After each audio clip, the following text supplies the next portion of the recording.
This video is brought to you by IXL, used by millions of students worldwide to get ahead in math, English, and more.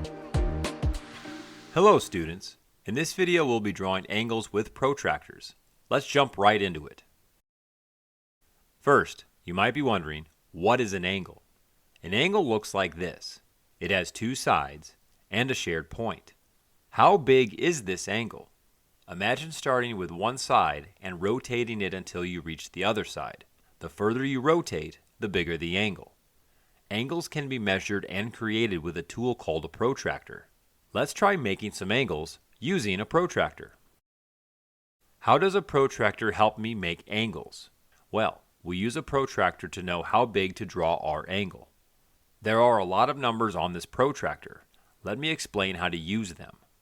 All of these numbers represent degrees. There are 360 degrees in a full rotation, or complete circle. A protractor shows half of a circle, or 180 degrees. As you can see, there are two sets of numbers, the outside set and the inside set. When should you use each set? Easy.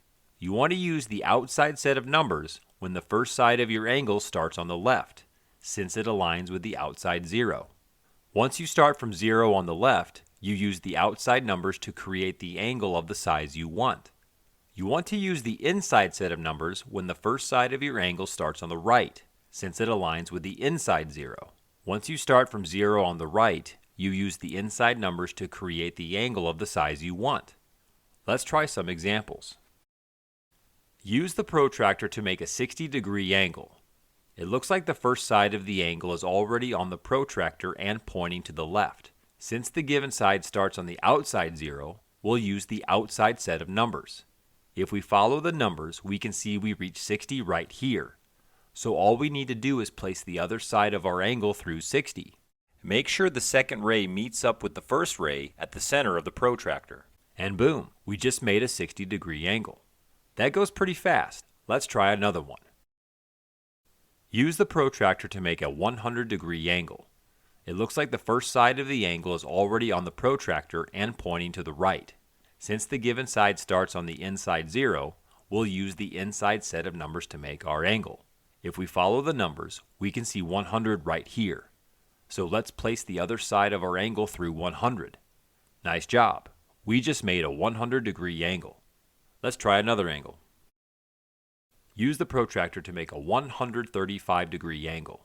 Okay, should we use the outside set of numbers or the inside set this time?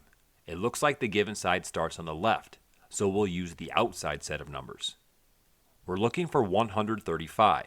If we follow the numbers, we can see 130 and 140. So 135 sits right here on the line exactly between 130 and 140. So let's place the other side of our angle through 135. All set. We just made a 135-degree angle. Let's make one more.